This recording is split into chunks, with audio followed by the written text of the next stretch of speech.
एकाने मला विचारलं ते आत्या नाव ठेवते ना बाबा, आत्या. हे आत्या वगैरे प्रकरण अलीकडच्या काळातलं आहे बरं का, अलीकडच्या काळात.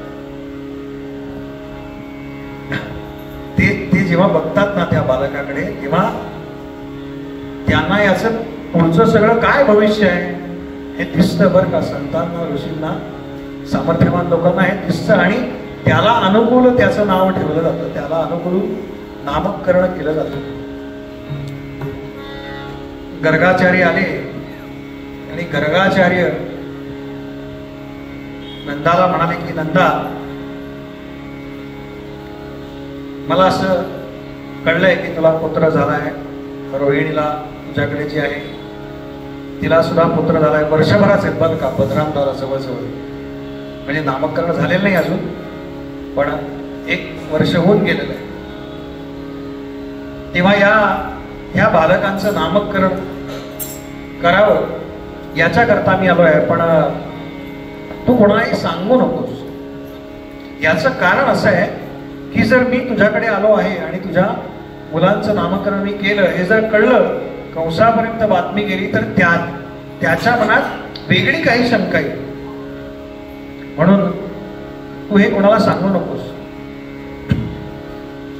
आणि अगदी मोजकी 5 जण आहेत बरं का. नंदबाबा आहे, यशोदा आहे, रोहिणी आणि ही 2 बालक आहेत.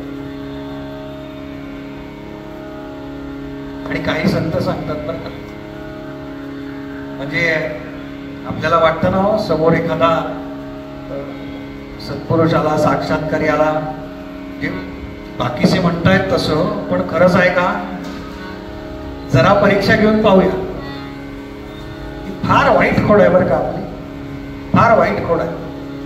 संतांची, सत्पुरुषांची कधीही परीक्षा पाहिजे. त्यांच्या चरणावरती मस्तक टेकवायचं आणि त्यांच्याकडनं त्यांची कृपा प्राप्त करून घ्यायची. लक्षात ठेवा कायम. उगाच त्यांना काहीतरी विचारायला जाऊ आणि बघू त्यांना समजतंय का, फार याने आपलं नुकसान होतं बरं का, फार नुकसान होतं.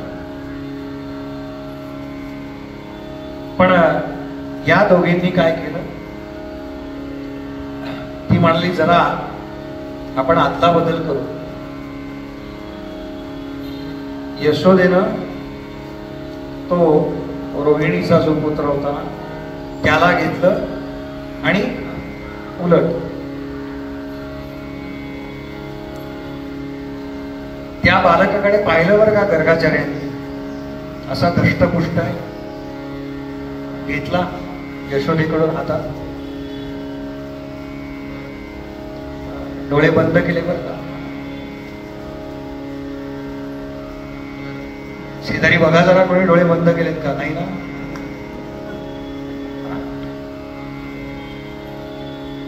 अहो वजनाला पण जास्त, म्हणाले हा बलशाली आहे, याचं बल अधिक आहे, आणि हा मोठा आहे ना, मोठा आहे तो राम बर का, मोठा आहे तो राम. गर्गाचार्य सांगतात बर का आम्हाला, काहीही असलं घरामध्ये, कितीही वाद असले तरी मोठ्या भावानं रामाप्रमाणे सर्वांशी वागलं पाहिजे. हा संदेश आहे बरं का, यातून हा संदेश आहे. त्यानं सर्वांना सामावून घेतलं पाहिजे बरं का. याला कुटुंब म्हणतात. तो कुटुंब प्रमुख आहे एका अर्थानं. त्यानं लक्ष्मणावरही तेवढंच प्रेम केलं पाहिजे, भरतावरही तेवढंच प्रेम केलं पाहिजे, आणि शत्रुघ्नावरही तेवढंच प्रेम केलं पाहिजे, तर तो राम होण्याच्या योग्यतेचा आहे. लक्षात घ्या.